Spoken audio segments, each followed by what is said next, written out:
ನಟ ಕಮಲ ಹಸನ್ನ ಕನ್ನಡ ವಿರೋಧಿ ಹೇಳಿಕೆಯ ನಡುವೆ ರಾಜ್ಯದಲ್ಲಿ ಶಿವರಾಜ್ ಕುಮಾರ್ ಸೇರಿದಂತೆ ಯದುವೀರ್ ಒಡೆಯರವರು ಅದನ್ನು ಸಮರ್ಥಿಸಿಕೊಳ್ಳುವಂತಹ ಪ್ರಯತ್ನವನ್ನ ಮಾಡಿದ್ದಾರೆ ಅಂತೇಳಿ ಈಗ ಕರ್ನಾಟಕದಲ್ಲಿ ಅಸಮಾಧಾನ ಎಲ್ಲರೂ ಕೂಡ ಹೊರಹಾಕ್ತಾ ಇದ್ದಾರೆ. ಇದ್ರ ಬಗ್ಗೆ ಮಾತನಾಡೋದಕ್ಕೆ ನನ್ನ ಜೊತೆ ಕರ್ವೆ ರಾಜ್ಯಾಧ್ಯಕ್ಷರಾಗಿರ್ತಕ್ಕಂಥ ನಾರಾಯಣಗೌಡರು ಇದ್ದಾರೆ. ಸರ್, ಈಗಾಗಲೇ ಕಮಲ್ ಹಸನ್ ಹೇಳಿಕೆ ವಿರುದ್ಧವಾಗಿ ಎಲ್ಲರೂ ಕೂಡ ಪ್ರತಿಭಟನೆ ಮಾಡ್ತಾ ಇರುವಂತದ್ದು, ವಿರೋಧವನ್ನು ವ್ಯಕ್ತಪಡಿಸ್ತಾ ಇದ್ದಾರೆ. ಅದರ ನಡುವೆ ಶಿವರಾಜ್ ಕುಮಾರ್ ಸೇರಿದಂತೆ ಯದುವೀರ್ ಒಡೆಯರವರು ಕೂಡ ಅದನ್ನು ಸಮರ್ಥಿಸಿಕೊಳ್ಳುವಂತ ಪ್ರಯತ್ನವನ್ನ ಮಾಡಿದ್ದಾರೆ. ಅಸಮಾಧಾನಗಳು ಹೊರಹಾಕ್ತಾ ಇದ್ದಾರೆ ಈಗ ಕನ್ನಡಿಗರು. ಅದ್ರ ಬಗ್ಗೆ ಏನು ಹೇಳ್ತಾರೆ?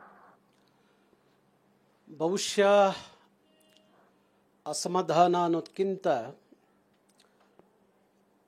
ಭಾಷೆ ಅನ್ನೋದು ಒಂದು ಭಾವನಾತ್ಮಕವಾದಂಥ ವಿಚಾರ.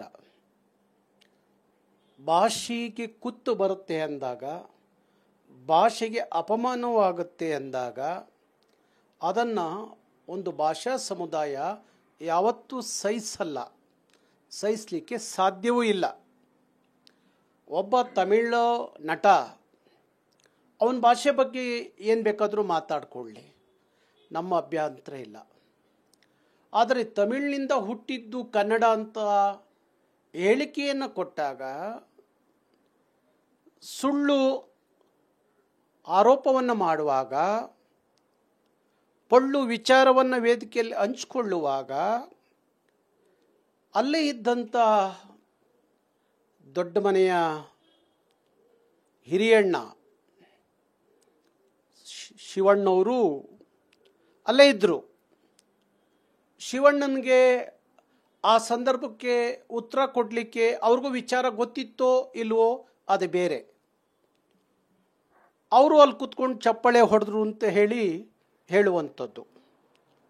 ಆದರೆ ಈ ಮಾತು, ಕಮಲಾಸನ್ ಅವರ ಮಾತು ಇಡೀ ರಾತ್ರಿಯ ಬೆಳಕರಿ ಅದರೊಳಗಡೆ ಈ ರಾಜ್ಯ ಪೂರ್ತಿ ಕನ್ನಡಿಗರನ್ನ ಕೆರಳಿಸಿದಂಥ ವಿಚಾರ. ಇಡೀ ಕನ್ನಡಿಗರು ಎದ್ದು ನಿಂತರು. ನನ್ನ ಭಾಷೆಯನ್ನು ಇನ್ನೊಂದು ಯಾವುದೋ ಗರ್ಭದಲ್ಲಿ ಹುಟ್ಟಿದ್ದು ಅಂತ ಹೇಳುವಾಗ ಇದನ್ನು ನಾವು ಸಹಿಸ್ಕೋಬೇಕಾ? ನಮ್ಮ ಭಾಷೆಗೆ ಸ್ವಂತಿಕೆ ಇದೆ. ಯಾರ ಗರ್ಭದಿಂದ ಬಂದಿದ್ದಲ್ಲ, ತನ್ನ ಕನ್ನಡದ ನೆಲದ ಗರ್ಭದಲ್ಲೇ ಅದು ಹುಟ್ಟಿದ್ದು ಕನ್ನಡ. ಅದರದ್ದೇ ಆದಂಥ ಇತಿಹಾಸ ಇದೆ, ಅದರದ್ದೇ ಆದಂಥ ಲಿಪಿ ಇದೆ, ಅದರದ್ದೇ ಆದಂಥ ಪದಕೋಶ ಇದೆ, ಅದರದ್ದೇ ಆದಂಥ ವ್ಯಾಕರಣ ಇದೆ.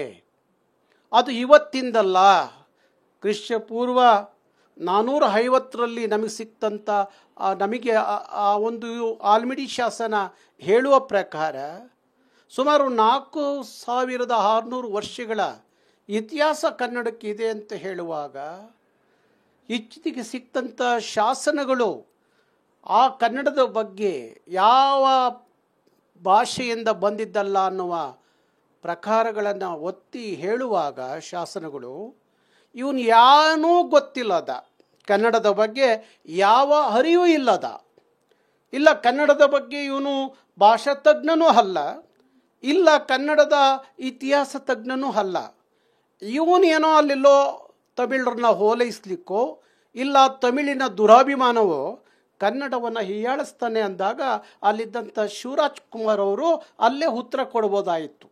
ನನ್ನ ಭಾಷೆ ಕನ್ನಡ ಯಾವ ಗರ್ಭದಿಂದ ಬಂದಿದ್ದಲ್ಲ, ಅದು ಅದರ ಸ್ವಂತಿಕೆ ಇದೆ, ಅದಕ್ಕೆ ಮೂಲ ಕರ್ನಾಟಕದ ಮೂಲ ಅದರದ್ದೇ ಆದಂಥ ಎಲ್ಲ ವಿಚಾರಗಳೂ ಸಹ ಕನ್ನಡಕ್ಕಿದೆ, ಯಾವ ಗರ್ಭದಿಂದ ಬಂದಿಲ್ಲ ಅಂತ ಹೇಳ್ಬೋದಾಯಿತು.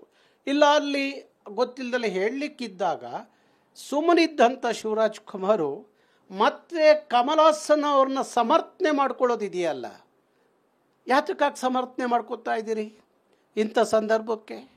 ಇದೊಂದು ದೊಡ್ಡ ವಿಚಾರ ಅಲ್ಲ, ಇದೊಂದು ದೊಡ್ಡದು ಮಾಡೋದು ಬೇಡ, ಬಿಟ್ಬಿಡಿ ಅನ್ನುವ ಕನ್ನಡಿಗರಿಗೆ ಉಪದೇಶ ಮಾಡೋದನ್ನು ಬಿಟ್ಟು, ಶಿವಣ್ಣ ನೀವು ಕಮಲಾಸನ್ಗೆ ಹೇಳಿ, ನೀನು ಹಾಡಿದ ಮಾತಲ್ಲಿ ಅಲ್ಲಿ ಯಾವುದೇ ಆಧಾರಗಳಿಲ್ಲ, ಯಾವುದೇ ಶಾಸನಗಳು ಹೇಳಿಲ್ಲ, ಇಲ್ಲ ಯಾರೋ ಭಾಷಾ ತಜ್ಞರು ಹೇಳಿದ್ದಲ್ಲ, ನೀವು ಹೇಳಿದ ತಪ್ಪಿದೆ. ಭಾಷೆ ಅನ್ನೋದು ಒಂದು ಸಮುದಾಯದ ಭಾವನಾತ್ಮಕವಾದ ವಿಚಾರ, ಅವ್ರನ್ನ ಕೆರಳಿಸುತ್ತೆ. ಅದಕ್ಕಾಗಿ ನೀವು ಹಾಡಿದ ಮಾತು ಸರಿಯಲ್ಲ, ನಿಮ್ಮ ಹತ್ರ ಯಾವುದೇ ಸಾಕ್ಷಿ ಆಧಾರಗಳಿಲ್ಲ.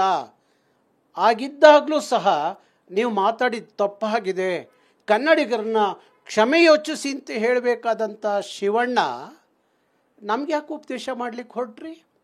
ಯಾವ ಕಾರಣಕ್ಕೆ ಉಪದೇಶ ಮಾಡ್ತಾ ಇದ್ದೀರಿ? ಅವತ್ತು ಗೋಕಾಕ್ ಚಳುವಳಿ ಇಡೀ ಕನ್ನಡದ ಅಸ್ತಿತ್ವ, ಕನ್ನಡಿಗರ ಅಸ್ತಿತ್ವ ಉಳಿಬೇಕು ಅಂತ ಹೇಳಿ ಡಾಕ್ಟರ್ ರಾಜ್ಕುಮಾರ್ ಅವರ ಸಾರಥ್ಯದಲ್ಲಿ ಇಡೀ ರಾಜ್ಯದ ಉದ್ದಗಲಕ್ಕೂ ಭಾರಿ ದೊಡ್ಡ ಗೋಕಾಕ್ ಚಳುವಳಿ ಅಂತ ಕ್ರಾಂತಿಯ ನೇತಾರರಾಗಿದ್ದಂಥ ಡಾಕ್ಟರ್ ರಾಜ್ಕುಮಾರ್ ಅವರ ಕುಟುಂಬದ ಹಿರಿಯ ಮಗನಾಗಿ ನೀವು ಯಾವನೋ ಏನೋ ಕನ್ನಡದ ಬಗ್ಗೆ ಮಾತಾಡಿದಾಗ ಅದನ್ನು ಕೇವಲವಾಗಿ ತಗೊಂಡ್ರೆ, ಅದನ್ನು ಸಹಿಸ್ಕೊಂಡ್ರೆ ಮತ್ತೆ ಕನ್ನಡಿಗರು ಹೆಂಗೆ ಸಹಿಸ್ಕೋಬೇಕು ನಿಮ್ಮನ್ನು? ಇದು ನನ್ನ ಪ್ರಶ್ನೆ. ಅದಕ್ಕಾಗಿ ಶಿವಣ್ಣವ್ರಿಗೆ ಹೇಳ್ತಾ ಇದ್ದೀನಿ, ನೀವು ಈಗಲೂ ಕಾಲ ಮಿಂಚಿಲ್ಲ. ಕಮಲಾಸನ್ಗೆ ಹೇಳಿ ಅವತ್ತು ನೀವು ಹಾಡಿದ ಮಾತು ಸರಿಯಲ್ಲ, ಅದರ ಯಾವುದೇ ಆಧಾರಗಳಿಲ್ಲ, ತಕ್ಷಣ ಕ್ಷಮೆ ಯೋಚಿಸಬೇಕು ಅಂತ ಹೇಳಬೇಕೋ ಹೊರತು ಇನ್ನೇನೋ ಹೇಳೋದ್ರಿಂದ ಅರ್ಥ ಇಲ್ಲ ಅನ್ನೋದು ಶಿವಣ್ಣನಿಗೆ ಹೇಳುವಂಥ ವಿಚಾರ. ಇನ್ನೊಬ್ಬ